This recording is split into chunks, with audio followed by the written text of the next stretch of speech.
et je vais commencer par vous poser une question. Et vous, le bonheur, vous l'imaginez comment? Bon, pour les actionnaires du Club Méditerranée, le bonheur, d'un point de vue financier, mais ça sera sans surprise puisque c'est quand même de finance dont il s'agit ce soir, c'est ça. C'est un cours de bourse qui, dans la durée, ici je suis parti du 1er janvier 2000, qui était aux environs de 140 €, qui est monté à 160 €, et qui, en mai 2013, avant le début de la bataille boursière pour le contrôle du Club Méditerranée, était précisément un petit peu en dessous de 14 €. Et j'ai même essayé de remonter, je n'ai pas trouvé de graphe, mais en 1986, le cours était à 100 €. Là, je voulais représenter, le cours est en bleu, en rouge, c'est le CAC 40.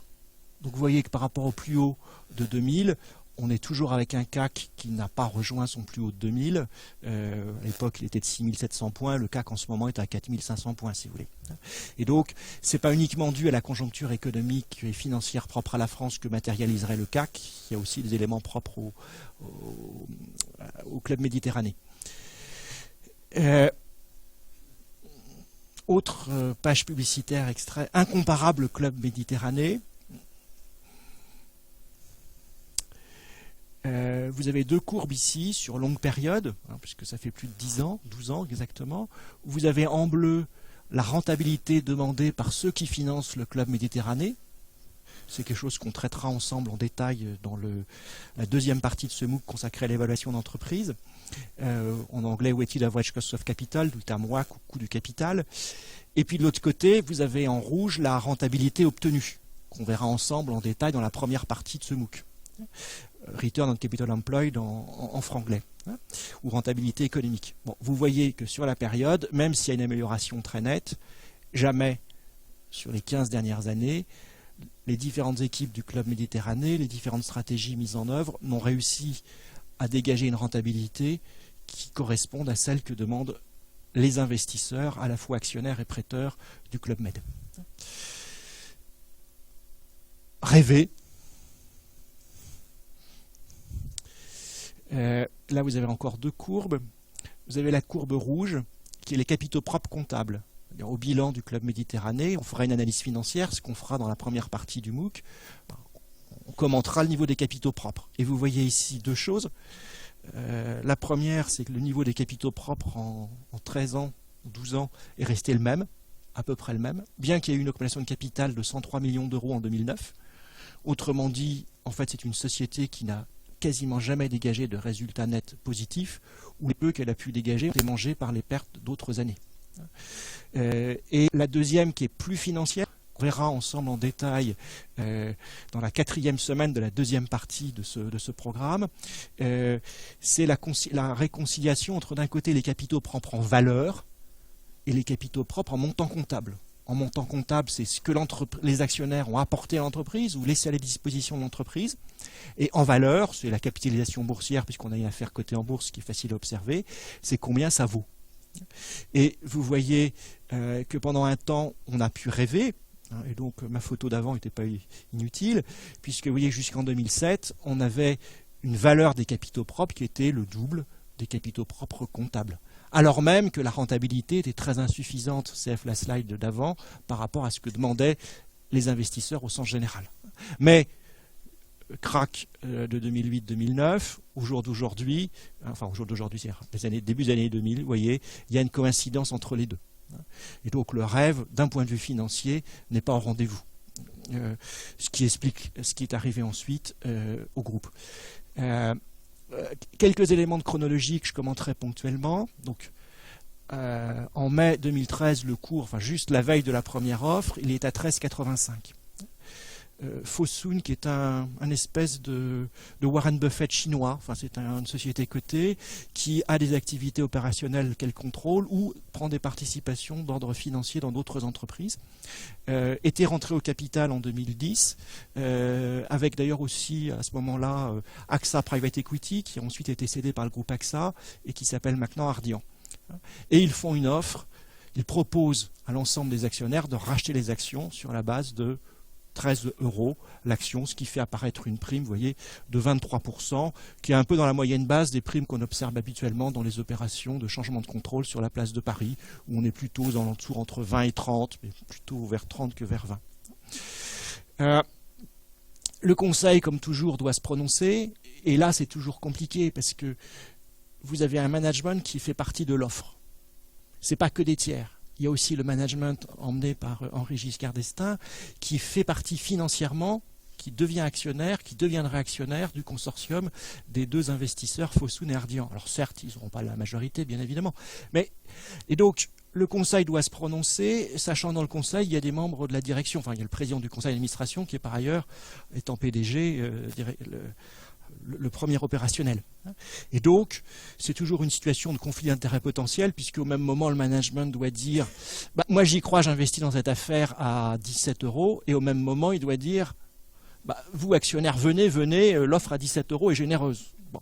Et donc ça, c'est un cas de figure qui est couvert par le règlement de l'AMF, qui fait que dans ce cas-là, on demande à un expert indépendant d'éclairer les administrateurs indépendants de la société au moment où le Conseil doit donner son avis. Et donc vous avez un expert indépendant qui est nommé, la société Accuracy, pour se prononcer sur ce prix, qui fait son rapport, et en conseil d'administration, ça coince. Ça coince tellement que le prix est remonté une première fois de 17 à 17,5 pour avoir l'unanimité du conseil d'administration, recommandant aux actionnaires d'apporter leur titre à l'offre. Et puis vous avez un investisseur, et puis l'ADAN, l'association de défense des actionnaires minoritaires, emmenée par Madame Neuville, qui fait un recours en justice. Qu'est-ce que c'est qu'un recours en justice d'un point de vue financier? C'est une façon astucieuse de gagner du temps. Du temps pour organiser une défense ou pour organiser la venue d'autres investisseurs, pour gagner du temps parce qu'on pense que les résultats sont peut-être meilleurs, les résultats étant meilleurs, ça fera relever le prix. Gagner du temps, pourquoi? Parce qu'il fut un temps où un recours devant la Cour d'appel de Paris pour ce type d'opération, la Cour statuait en 3 mois, 4 mois maximum. Malheureusement, avec l'encombrement des chambres de justice en France, on va voir dans un instant qu'il a fallu 9 à 10 mois pour la Cour de statuer. Et pendant ce temps-là, l'offre est suspendue. L'offre est suspendue, il ne se passe rien, on attend que la Cour... Bon. Et pour pouvoir faire un recours, il faut un prétexte. Parfois, les prétextes, je dirais, sont justifiés. Parfois, on se moque du monde. Je me rappelle d'un exemple qui m'avait beaucoup frappé. À l'époque, j'étais le conseil de Total avec d'autres dans son offre sur Elf. Et Elf avait fait un recours en disant « Ah, mais Total a prévu d'amortir le goodwill de cette opération sur 40 ans, parce qu'à l'époque, les règles comptables étaient différentes d'aujourd'hui.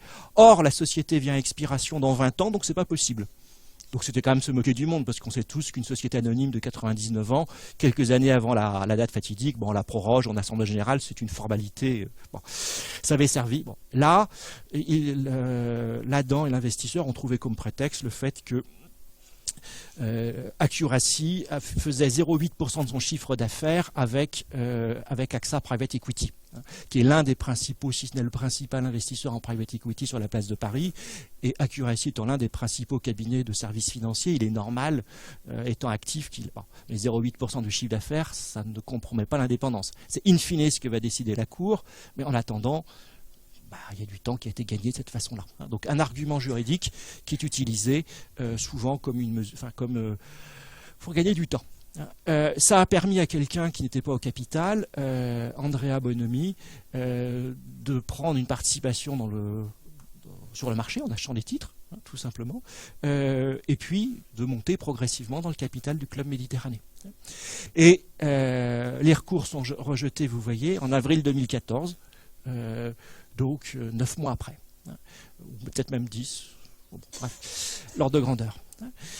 L'offre initiale va pouvoir clôturer, c'est-à-dire à ce moment-là, l'AMF dit voilà, l'offre reprend et je fixe une date normale pour la clôture de l'offre.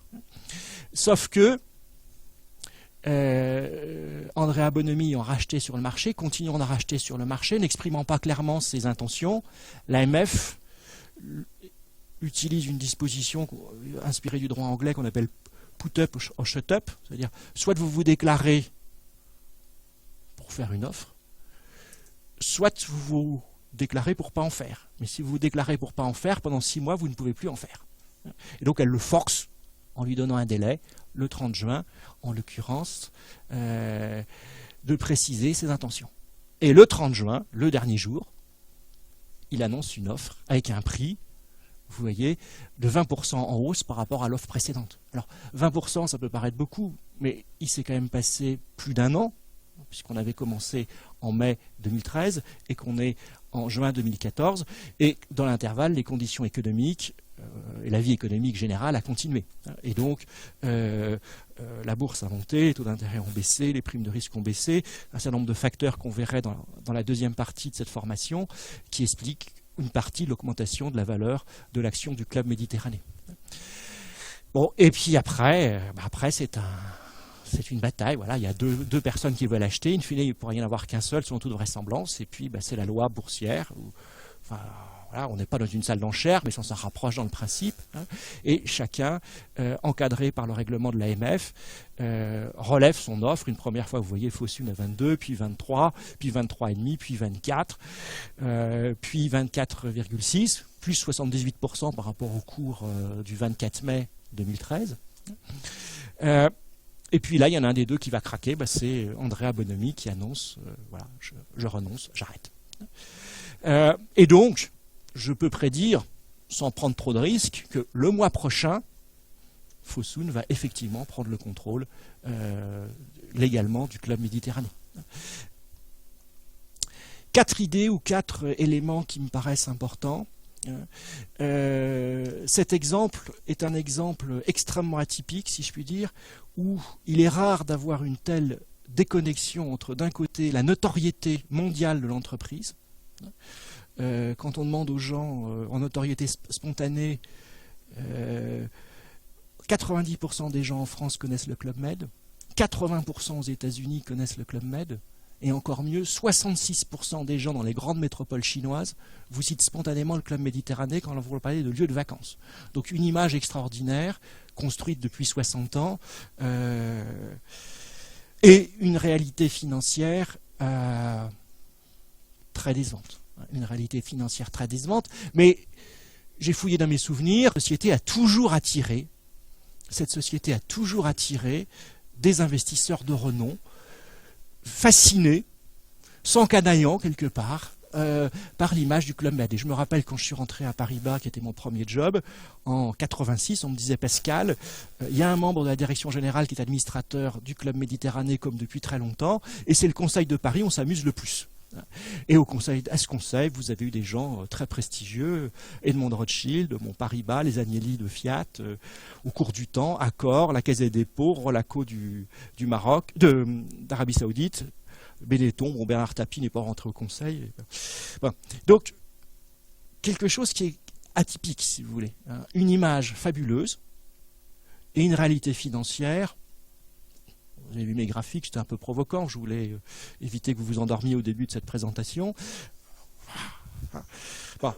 N'empêche que vous avez 2 groupes, dont l'un très financier dans son esprit, Andrea Bonomi, qui se sont battus et qui ont fait monter le prix, jusque, franchement, ils ont payé top dollar. Enfin, vouloir prétendre aujourd'hui que ça devrait valoir 26 et qu'il faudrait payer 26, bon. Deuxième idée, il ne faut pas se leurrer. Même si on est très mythique, on ne peut pas durablement décevoir ses investisseurs sur le long terme. Avoir une rentabilité qui est systématiquement, pendant 15 ans, inférieure à ce qu'on appelle le coût du capital, c'est-à-dire le taux de rentabilité exigé par ceux qui vous financent, ça ne peut pas marcher. Vous et moi, on aurait des problèmes si tous les mois on dépensait plus qu'on ne recevait en salaire. Pour une entreprise, c'est la même chose. Exprimé cette fois-ci en termes de rentabilité. Vous avez une autre entreprise mythique en France qui a connu une évolution radicalement différente, qui s'est sentie longtemps potentiellement menacée d'un changement de contrôle parce qu'elle avait un actionnaire à 30% qui était beaucoup plus gros qu'elle et qui était capable de l'acheter s'il le voulait. Et l'actualité récente a démontré que ce n'était plus son intention, c'est L'Oréal et Nestlé. Mais l'immense différence entre L'Oréal et Nestlé, c'est que le cours de bourse de L'Oréal, alors je ne sais pas ceux qui me voient sur Internet, il a fait que ça. Et la rentabilité a toujours été supérieure à ce que demandaient les investisseurs. Et en fait, ça a été la meilleure protection pour les dirigeants de L'Oréal, qu'ils savaient parfaitement, c'était qu'ils démontraient très régulièrement que personne ne pouvait gérer L'Oréal mieux qu'il ne gérait cette société. Et ça, c'est vraiment la meilleure protection que vous pouvez avoir contre une offre, sollicitée ou non, d'un tiers. Troisième idée, la bourse, ça sert à un certain nombre de choses, et c'est là aussi où le contrôle peut s'échanger. Et on peut difficilement imaginer une meilleure protection pour l'investisseur minoritaire que la bourse. Et l'investisseur minoritaire qui a gardé ses actions, qui a été patient, parce que bon, il suffisait de lire la presse sans avoir besoin d'avoir suivi ce programme pour le comprendre, les gens avaient compris que l'histoire ne s'arrêterait pas, que ça allait continuer. Voilà. Quand il y a un recours, on sait que ça va durer 9 mois, donc en 9 mois il peut se passer des choses. Quand il y a justement un deuxième prétendant qui se déclare, on sent qu'à un moment donné, le terrain va se déplacer totalement financier. Combien paiera l'un, combien paiera l'autre. Et donc vous avez ici, je dirais que la petite épargne populaire n'a pas été spoliée, clairement. Quatrième élément, je l'ai mentionné, les recours en justice font partie de la panoplie de la défense. Ça donne un bon avenir aux avocats, j'en connais quelques-uns parmi vous. Bon, c'est comme ça. Les parlementaires s'en sont un petit peu inquiétés, et le Sénat a un projet de loi qui limiterait dans ces cas-là le délai de réponse de la Cour d'appel de Paris à 4 mois. Ce qui était le délai qu'on a connu il y a encore 6-7 ans, si vous voulez. Il est vrai aussi que des OPA sur la bourse de Paris avec des recours, il n'y en a quand même pas tous les jours non plus. Il y en a peut-être 1 ou 2 par an, comme ça. Souvent pour des affaires plus petites et moins connues. Donc, est-ce qu'une loi peut changer la vitesse de réaction de la Cour d'appel de Paris? On verra. D'abord, cette loi, pour l'instant, c'est qu'un projet de loi au Sénat. Il faut qu'il passe à l'Assemblée nationale. Puis ensuite, il faut que la Cour d'appel s'organise pour qu'elle puisse y faire face. Alors certes, c'est peu de dossiers par an, mais de l'autre côté, vu les contraintes budgétaires, ça risque de faire souffrir d'autres dossiers à côté. Le Club Med, tous les bonheurs du monde. Ça sera ma dernière image, parce que effectivement, si je complète maintenant mon graphe initial sur le cours de bourse, bon là je l'ai fait commencer au 1er janvier, mais on voit très bien sur ce... Vous voyez ici, c'est juste avant le lancement. C'est le 13,85 qu'on voyait tout à l'heure. Bon, puis après, le cours évolue en fonction des offres qui ont été faites et des anticipations. Et d'ailleurs, le marché a été plutôt efficace sur ce point-là, parce que systématiquement, quand ils ont fait leurs surenchères respectives, le cours montait, mais s'inscrivait toujours au-dessus du prix de la surenchère.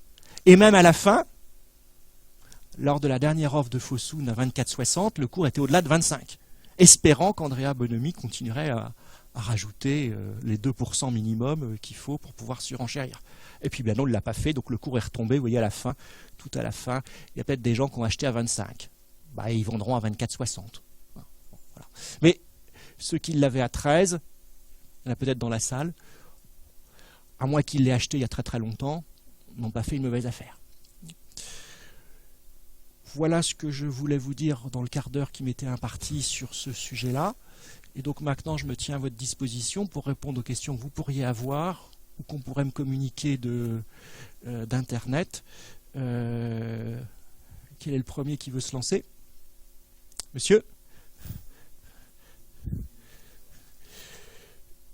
Je voulais rien. Alors la question de monsieur, je la répète pour que sur Internet, je voulais rien démontrer. Je voulais tirer des leçons d'une affaire médiatique. D'où mes 4 idées pour faire passer quelques messages forts. Les procédures juridiques, c'est un moyen de défense. Vous ne pouvez pas durablement, systématiquement sous-performer. Je ne suis pas dans le court terme. Je n'ai pas été regardé sur les 3 dernières années. Je n'ai pas été regardé sur les 5 dernières années. J'ai été regardé sur les 13 dernières années. Je pense qu'en 13 ans... Voilà. Donc quand vous sous-performez si longtemps, il ne faut pas être naïf. à un moment donné, il y a une sanction qui va arriver, si tant est qu'on interprète un changement de contrôle comme une sanction. Voilà ce que je voulais démontrer. Messieurs ?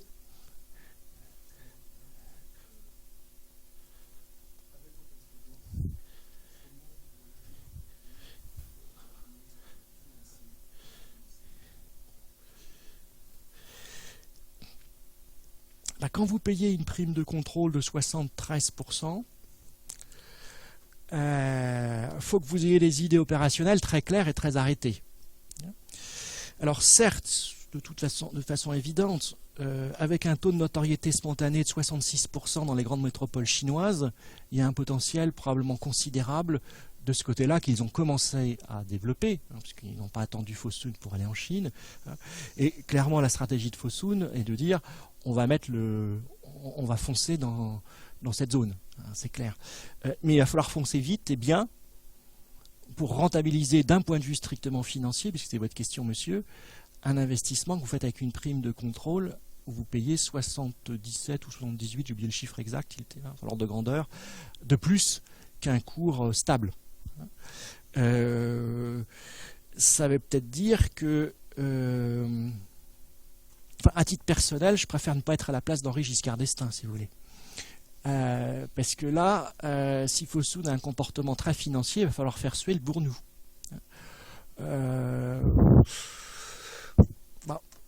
Donc, mais il y a un vrai challenge, c'est-à-dire quelle que soit la stratégie qui a été menée, soit par Henri Giscard d'Estaing de monter en gamme du club, soit par son prédécesseur qui avait une stratégie très différente. Rappelez-vous les clubs Med Gym qui étaient dans Paris, le club Med 2, le bateau, puis ça, qui voulait au contraire exploiter la marque sur un tas d'activités plus ou moins. Les deux stratégies, d'un point de vue financier, en leur laissant le temps, n'ont pas démontré que d'un point de vue financier, elles étaient pertinentes.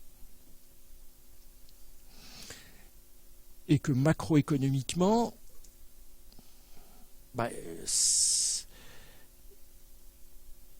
investir de l'argent dans un endroit où ça ne rapporte pas ce que ça devrait rapporter compte tenu de son risque pendant un certain nombre d'années, c'est autant d'argent qui n'est pas investi dans d'autres domaines où il aurait eu une meilleure efficacité. C'est tout.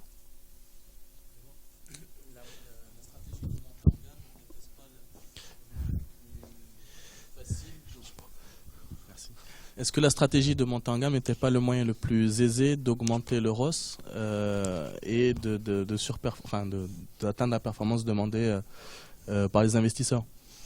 Je ne sais pas. Je ne suis qu'un professeur de finance.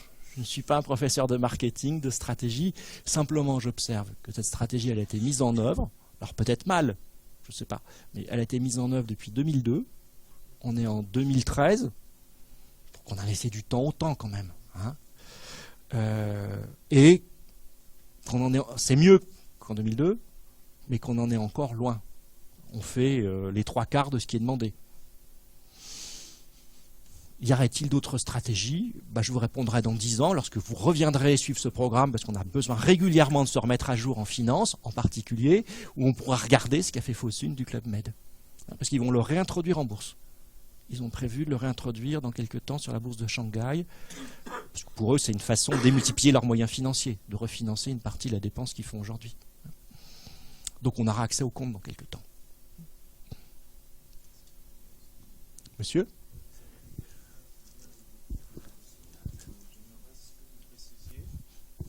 J'aimerais que vous précisiez ce qui vous permet de dire que la bourse est le meilleur moyen de protection pour les investisseurs minoritaires. Parce qu'en bourse, quand vous voulez prendre le contrôle d'une entreprise, vous devez faire une offre sur 100% du capital.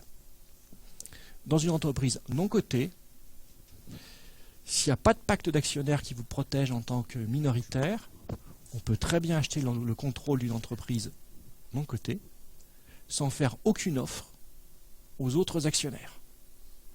Donc c'est dans ce sens que je dis que la bourse est la meilleure protection, d'une meilleure protection que celle que peut apporter un pacte d'actionnaires. Parce que dans un pacte d'actionnaires, il peut toujours y avoir des clauses mal rédigées, ou des avocats particulièrement brillants peuvent vous trouver des... Bon, cela dit, on peut faire quand même... Mais s'il n'y a pas ce type de clause faisant que vous sortez aux mêmes conditions que le majoritaire qui cède.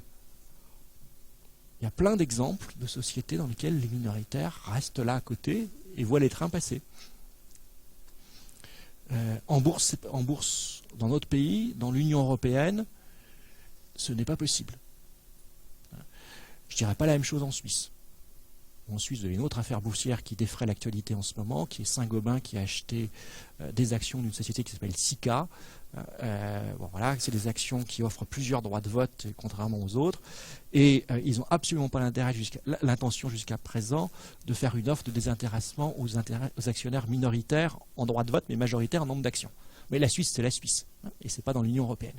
Mais en Union européenne, il y a une directive qui fait que, quel que soit le pays, vous êtes protégé de cette façon-là en tant que minoritaire.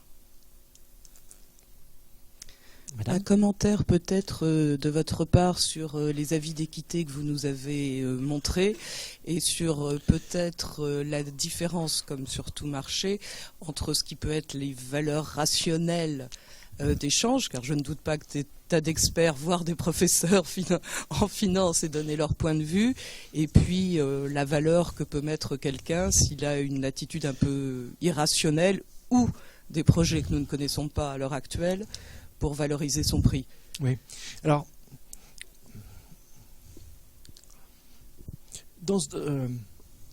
les experts ont un travail difficile à faire. Ils ont un travail difficile à faire parce que ceux qui les mandatent et qui les payent ont un intérêt en tête. Et ils souhaitent que l'expert aille dans cette direction-là. Et vous, qui êtes mandaté et payé le sachant, il faut avoir une force de caractère très forte pour pouvoir y résister et de pouvoir dire non le cas échéant. Ce n'est pas du tout le cas du Club Méditerranée. Ils ont eu l'intelligence de prendre, à mon avis, l'un des meilleurs, si ce n'est le meilleur expert de la place de Paris, qui est Bruno Husson chez Accuracy, qui est quelqu'un qui a la capacité de dire non quand il pense que c'est pas bien, et qui l'a démontré dans le passé, qui est techniquement tout à fait brillant. Donc, c'est pas le cas ici. Mais le rôle d'un expert indépendant est un rôle toujours compliqué. Ici, quand on fait le rapprochement de 17, il a dit qu'à 17 c'était équitable et puis ça s'est vendu à 24,60, moi je ne lui jette pas du tout la pierre. Je vous ai expliqué qu'il s'était passé entre les deux dates plus d'1 an et demi. Et le CAC 40, il n'est pas aujourd'hui au niveau où il était il y a 1 an et demi. Et les conditions économiques, financières ont changé. Donc ne comparons que ce qui peut être comparable. D'un autre côté, ils ont un rôle indispensable. D'ailleurs, c'est pour ça qu'il a été depuis 2006 introduit dans le règlement de l'AMF en France, parce qu'il y a quand même un conflit d'intérêts majeur que je vous ai montré du doigt, du président du conseil d'administration qui participe à l'offre de rachat financièrement. Qui sait qu'il va garder son poste avec Fosun, qui sait qu'il le perdra avec Andrea Bonomi, qui investit une partie de son patrimoine dedans, et qui doit dire aux actionnaires est-ce que cette offre est bonne pour vous ou pas. Et donc une façon pour lui et pour les autres administrateurs qui ne seraient pas versés en finance de se dédouaner, c'est de demander à un tiers de donner son avis. Donc il démontre qu'il a fait tout ce qu'il pouvait pour éclairer le marché. Et cet avis est publié in extenso dans la note qui est mise sur le site de l'AMF et le site de la société. Voilà sur les experts. Il me semble qu'il y avait une deuxième partie dans votre question. Ah oui, oui.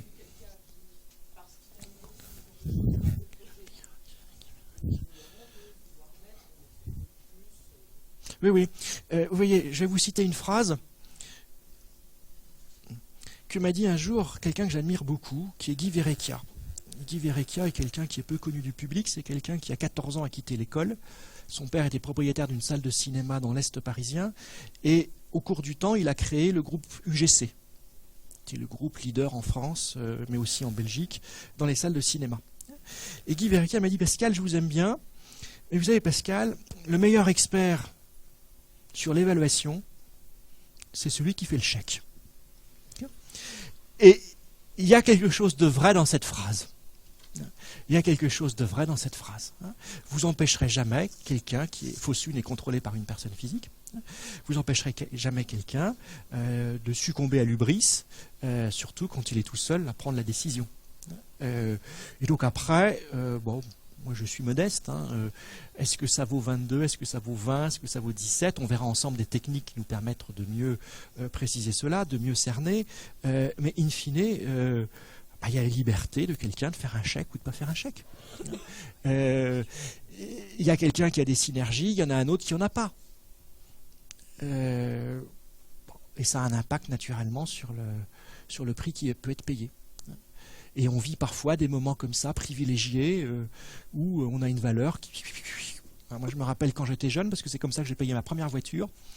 J'avais acheté 7 actions, à l'époque je n'avais pas beaucoup d'argent, 7 actions d'une société qui s'appelait Dufour et Higon, côté à Paris, qui faisait un petit air liquide, mais un tout petit air liquide. 7 actions, l'action valait 850 francs. Et bien il y a eu une bataille boursière qui a été plus longue que celle-ci, avec 3 gars qui ont surenchéri. In fine, c'est le Suédois Aga qui a acheté à 4400 francs. Vous voyez ? Bon, ça explique pourquoi j'ai pu me payer une voiture. Une petite voiture, mais quand même une voiture. Bon, pareil.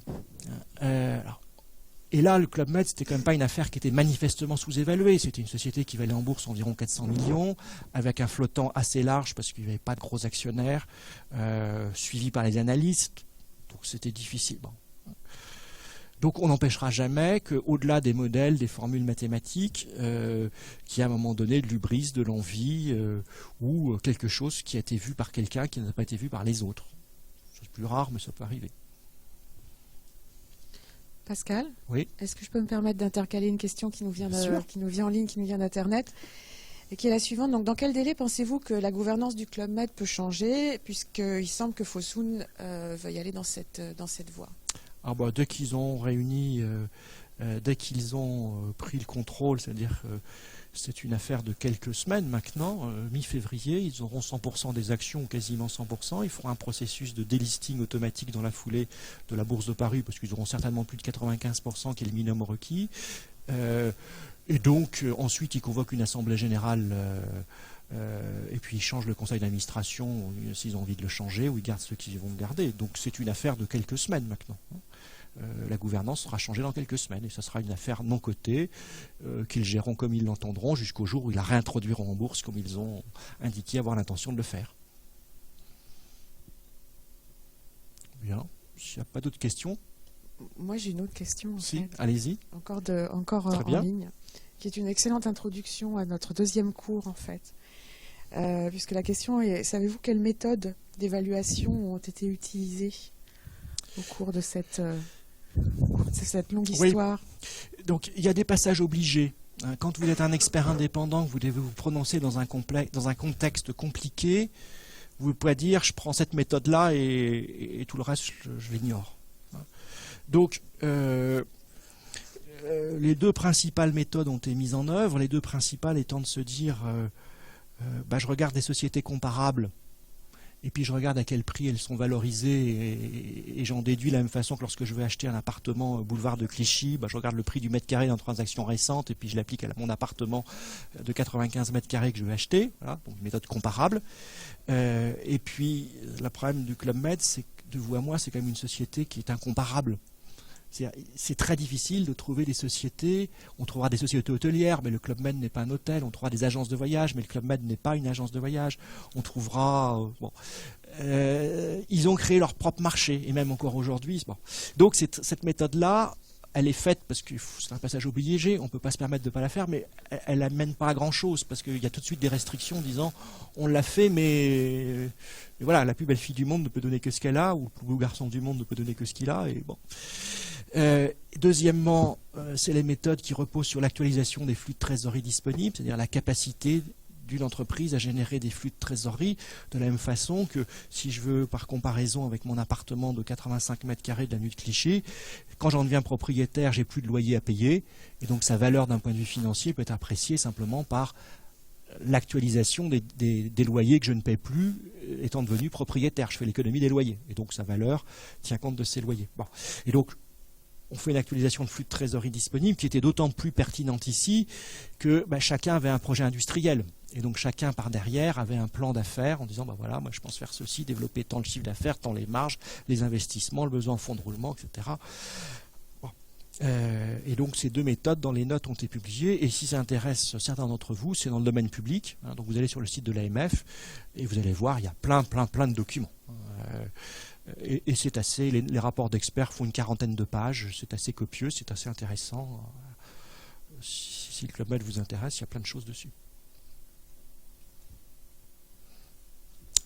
Bien, alors s'il n'y a plus de questions pour maintenant, on va arrêter, mais s'il y a des questions qui vous venaient, il y a un forum qui existe. Moi j'adore répondre à des questions. Sur le site Vernimen, on a répondu depuis la création du site à plus de 10 000 questions. Donc n'hésitez pas. Mon adresse email est kiri@hec.fr. Kiri, Q-U-I-R-Y, et hec.fr, ça va sans dire. N'hésitez pas et je vous répondrai sur ce sujet. Et maintenant, je laisse la parole à mes amis. Merci beaucoup Pascal. Je crois qu'on peut vous applaudir.